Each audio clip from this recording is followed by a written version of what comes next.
Hi అండి. అందరు ఎలా ఉన్నారు? బాగున్నారా?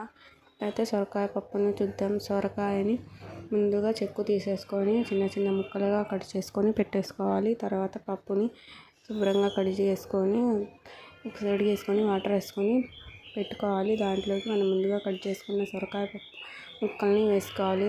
తర్వాత 2 టమాటాలని చిన్న చిన్న ముక్కలుగా కట్ చేసుకొని వేసుకోవాలి. అలాగే 4-5 పచ్చిమిర్చిని కూడా చిన్న చిన్న ముక్కలుగా కట్ చేసుకొని వేసుకోవాలి. అలాగే దాంట్లోకి కొంచెం చింతపండు వేసుకోవాలి. ఒక హాఫ్ స్పూన్ కారం, ఒక స్పూన్ పసుపు వేసుకోవాలి. తర్వాత కొంచెం హాఫ్ స్పూన్ ఆయిల్ వేసుకొని వీటన్నిటిని అలా ఉంచి తర్వాత స్టవ్ ఆన్ చేసి స్టవ్ మీద కుక్కర్ పెట్టి మూత పెట్టేసి విజిల్ పెట్టి ఒక 4-5 విజిల్స్ వచ్చేదాకా ఉడికించాలి. ఇదిగోండి, ఉడికిన తర్వాత ఇలాగ అయితే పప్పు గుత్తితో మెదుపుకోవాలి.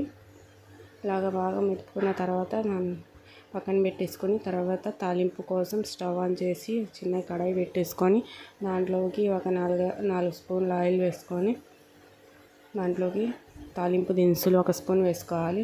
వేసుకొని కొంచెం హాఫ్ ఉల్లిపాయ వేసుకోవాలి. ముక్కలుగా కట్ చేసుకొని వేసుకున్న తర్వాత కొంచెం ఒక రెమ్మ కరివేపాకు, అలాగే 2 రెమ్మల వెల్లుల్లిపాయలు వేసుకొని బాగా వేయించుకోవాలి.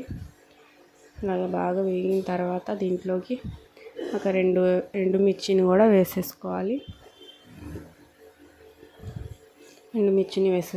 వీటిని కూడా బాగా వేయించుకోవాలి. ఇవన్నీ బాగా వేగిపోయిన తర్వాత లాస్ట్లోకి ఇంగువ ఉంటే మీరు కొంచెం ఇంగువ వేసుకోవచ్చు. నా దగ్గర లేదండి, ఎందుకని వేయలేదు నేను. మీ దగ్గర ఉంటే ఇంగువని కొంచెం వేసుకోవచ్చు. అన్నిటిని పప్పులో వేసి బాగా కలుపుకోవాలి. ఇలాగా ఒక 5 నిమిషాలు పొయ్యి మీద ఉంచేసుకొని దించేసుకోవడం అంతే ఉందండి. ఎంతో టేస్టీ అయిన సొరకాయ పప్పు రెడీ. ప్లీజ్ సబ్స్క్రైబ్ చేసుకోండి.